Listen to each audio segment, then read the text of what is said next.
Hey everyone, it's Steve with Network Advisor, and in this video what I've done is I've taken a painter's pole, and it's a long expandable painter's pole, and I have velcroed and rubber banded on an LED flashlight and also a Wi-Fi enabled sports camera, kind of like a GoPro, except it's not a GoPro.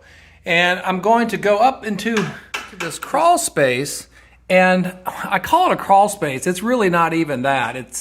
If you're a really tiny person, it might be a crawl space. But actually what it is it's kind of a 2-foot space that goes between my first floor and my second floor.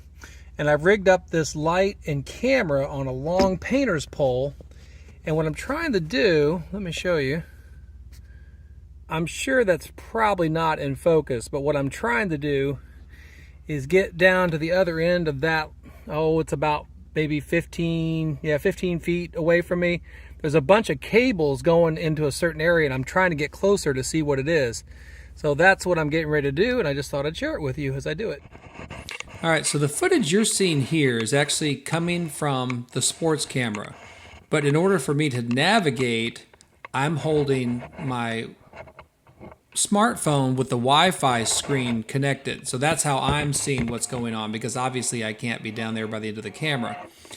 So as we approach the end here, I can see the electrical, those yellow wires, that's all electrical.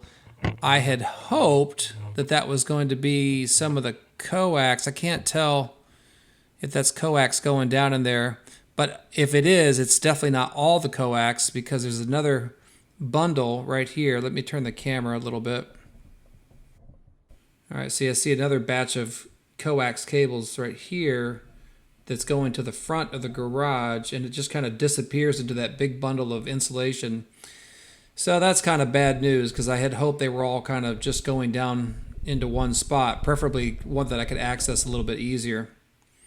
So the point here is that this is something I could do with the Wi-Fi enabled sports camera that I was not able to do because I can't crawl around in this space. Well, anyway, there you have it. I hope you found that at least somewhat useful. If any of you are already out there doing something similar and you've got a better way to do it, or maybe a better camera, then let me know, because I certainly have a lot more space in this house that I need to explore as I begin to map out how I'm going to distribute the data and voice in here. All right, well, thank you so much for joining me, and we'll see you next time.